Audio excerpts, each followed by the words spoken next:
one of the things I've seen, you tell me what you think about this, something that I've seen that actually shocks me, that I was interested in watching over the last 5 or 6 years. I wondered what would happen when the left, the progressives, ran into a conundrum. And the conundrum is quite straightforward. If you pursue carbon pricing and you make energy more expensive, then you hurt the poor. And I don't think you just hurt them. In fact, I know you just don't hurt them. I heard a man 2 days ago who's fed 350 million people in the course of his life, heading the UN's largest relief agency, make the claim quite straightforwardly that misappropriation on the part of interventionist governments increased the rate of absolute privation dramatically in the world over the last 4 or 5 years. And that has happened not least because of carbon pricing, not just carbon pricing, but the insistence that carbon per se is an externality that we should control. Now, Germany's paid a radical price for that, for example. So their power is now about 5 times as expensive as it could be. And they pollute more per unit of power than they did 10 years ago before they introduced these policies that were hypothetically there to account for externality. And the externality was carbon dioxide. I don't think that's a computable externality. And I don't think there's any evidence whatsoever that it's actually an externality that we should be warping the economic system to ameliorate, if the cost of that, and it will be an increase in absolute privation among the world's poor. So, and here's an additional argument on that front with regards to externalities. You get that wrong, and here's something you could get right instead. If you ameliorate absolute poverty among the world's 1 billion poorest, they take a longer view of the future.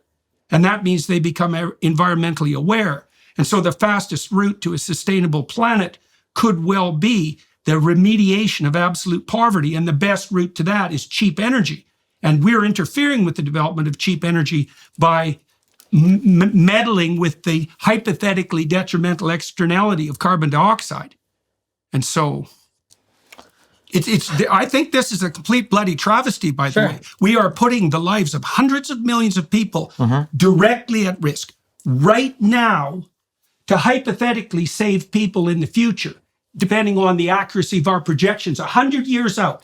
And these interventionists, these people who are remediating externalities, they actually believe that they can calculate an economic projection 1 century out. That's utterly delusional. So, okay, so just to be clear, the first thing, I was just giving an example of how you can use like a government intervention to make a free market track something, which is what cap and trade or like carbon taxes would do. I wasn't necessarily speaking to the strength of that individual thing, but yeah, but that's a good thing to focus on. Yeah, we can focus on that as well. Major externality. Yeah, we can focus on that as well. So, the first thing, this is going to sound mean, but I'm very realistic. There needs to be a better argument than just it disproportionately impacts the poor. That's not always classic leftist argument. Sure, it might be, but right, but it's the same argument you made to justify your swing to the left at the beginning of our discussion. You said that you were looking at economic inequalities that disproportionately affected the poor. So I can't see why, and I'm not trying to be mean about this either. I can't see why you could base your argument that it was morally appropriate for you to swing to the left from your previous position because you saw disproportionate effects on the poor, and I can't use that argument in the situation that I'm presenting it right now. Well, because it depends on if we think it's a condition that ought to be remedied or not. For instance, if I walk, around and I see homeless people and I'm like, man, this is really sad. We ought to spend more money on homeless people because it seems like they're disproportionately affected by their living conditions. And then somebody says, oh, well, do you think we should still lock up, rapists and murderers? Aren't they disproportionately poor? I'd probably say, well, yeah, we probably should. And I go, well, isn't that hypocritical? Well, no, I think that rapists and murderers should probably be in jail, but we can also help the homeless at the same time. I think that just helping the poor isn't an argument like a blank check to do every possible thing to satisfy poorer people. Right, it's going to depend on from issue to issue. Yeah, that's fine. So, like, for instance, I think because the poor, everyone who's poor is not a victim. Some people who are poor are psychopathic perpetrators. Sure. And it's very useful to distinguish them. But I was making a much more specific argument. My argument was that the fastest way out of absolute privation for the world's bottom billion people is through cheap energy. Yeah, I understand what you're saying there. So I just working my way towards that. Yeah. I just want to say that just because something targets the poor is not necessarily an argument against it. Depends on how hard it targets them, and it depends on whether mass starvation is the outcome. The outcome is important. That I agree with. So, for instance, like a sin tax. The outcome will be mass starvation. I'm getting to it. Okay. Yeah, I'm getting to it. Okay. Sin taxes on like cigarettes and alcohol are always going to disproportionately impact the poor, or even sugar, we might say, right? But just because that disproportionately impacts the poor, is that a good thing or a bad thing? These are probably the people that suffer the most from those particular afflictions. Right. So, and that is an immediate versus delayed issue too, right? Because the reason, I mean, obesity is an immediate. I don't think alcoholism the reason for the tax is to stop people from pursuing a certain form of short-term gratification at the cost of their longer-term well-being. Correct, and that exact same idea. If you believe climate models, or if you believe that we're heading in a certain direction in terms of climate, the overall warming of the planet, would be the same argument you would make for climate change. Only if you believe that you could model economic development 100 years into the future. Well, we're not trying to model. We're more concerned with modeling climate development, than economic development. We're yes, equally. Tell me how I'm wrong. I don't believe that, because what I see happening is two things. We have climate models that. Financial experts thought we were in the clear. While these experts anticipated rate cuts, inflation in the United States is still a significant economic concern. Think about it.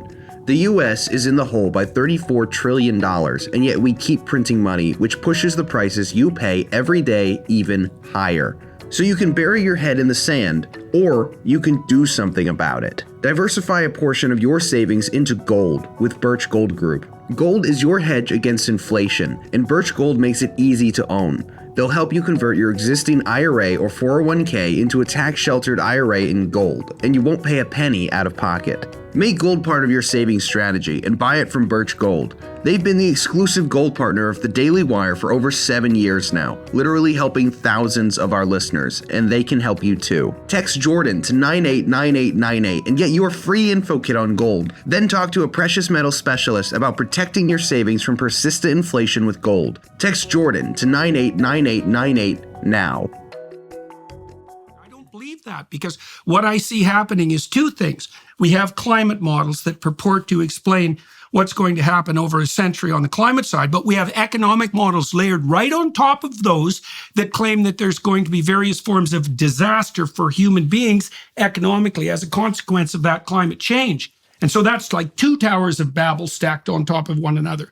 And so, because if people were just saying, oh, the climate's going to change, there'd be no moral impetus in that. It's the climate's going to change, and that's going to be disastrous for the biosphere and for humanity. But that's an economic argument as well as a climate-based argument. It's both, but the worst projections of what would happen if the climate took a disastrous turn are worse than the worst projections of what is our planet going to look like economically if we hardcore police. Right. But why would you? Okay, but I don't understand the distinction between the models.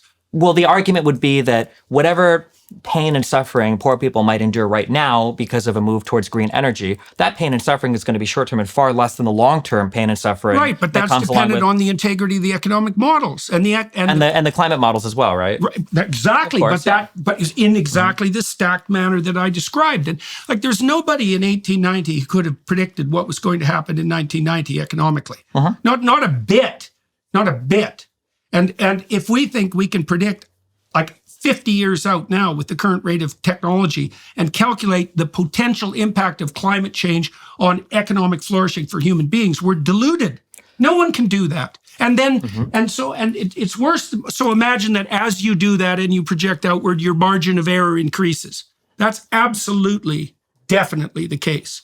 And at some point, certainly on the climate side, the margin of error gets rapidly to the point where it subsumes any estimate of the degree to which the climate is going to transform. And that happens even more rapidly on the economic side. Potentially, but I think right now, this is a disagreement on the fact of the matter, though, not the philosophy of what we're talking about in terms of controlling externalities. If we think, I'm curious, let's say that we think we can accurately predict the climate and the economic impact, and we think that the climate impact would be far worse if we don't account for that, both in terms of human conditions. I don't believe any of those presumptions. I think but then if you don't, but I mean, like, obviously, if I agreed with that factual analysis, I would probably agree with you on the prescription here too, right? If I thought that like none of the climate models were accurate or couldn't accurately predict anything, then I'd also say why make. Well, they're not sufficiently accurate That's the first thing. And because they have a margin of error, and it's a large margin of error, they don't even model cloud coverage well.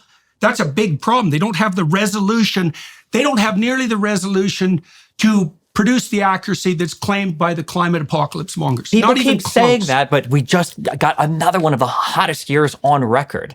How many times are we going to have another hottest year on record? How many times are we going to have an increase of carbon dioxide concentration in the atmosphere before we're finally like, okay. I don't know. And the reason I don't know is because it depends. The scientific answer to that question depends precisely on the time frame over which you evaluate the climate fluctuation. And that's actually an intractable scientific problem. So you might say, well, if you take the last 100 years, this variation looks pretty dismal. And I'd say, well, what if you took the last 150,000 years? Or the last 10,000 or the last 10 million?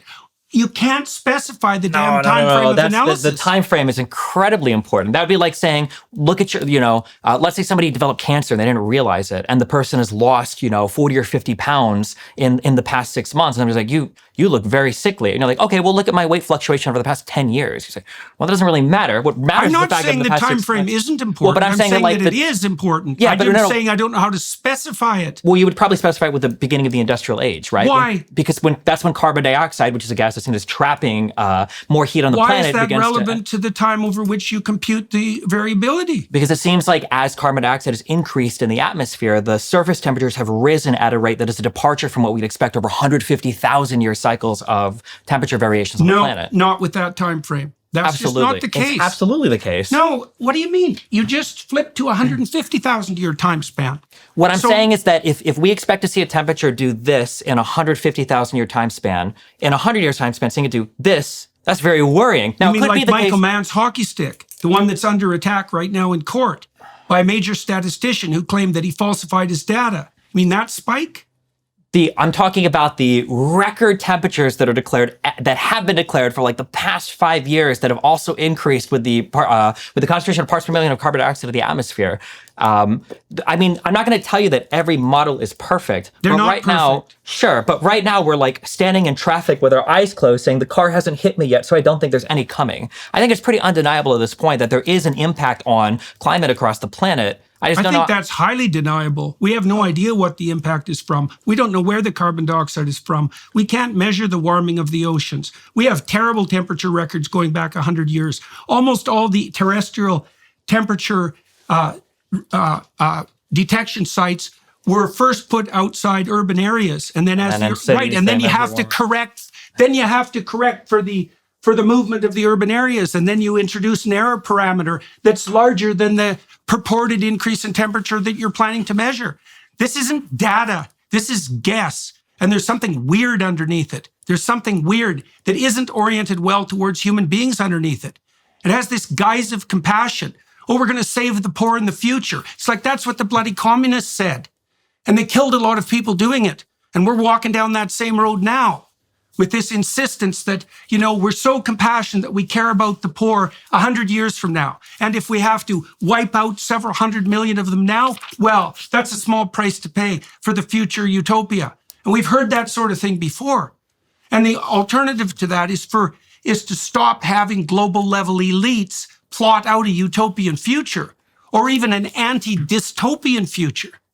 And that's exactly what's happening now with organizations like the WEF. And if this wasn't immediately impacting the poor in a devastating manner, I wouldn't care about it that much, but it is. I watched over the course of the last 5 years, the estimates of the number of people who were in serious danger of food privation rise from about 100 million to about 350 million. That's a major price to pay for a little bit of, what would you say, for progress on the climate front that's so narrow it can't even be measured. I don't think the increase in hungry people on the planet is because of climate policies. Why not?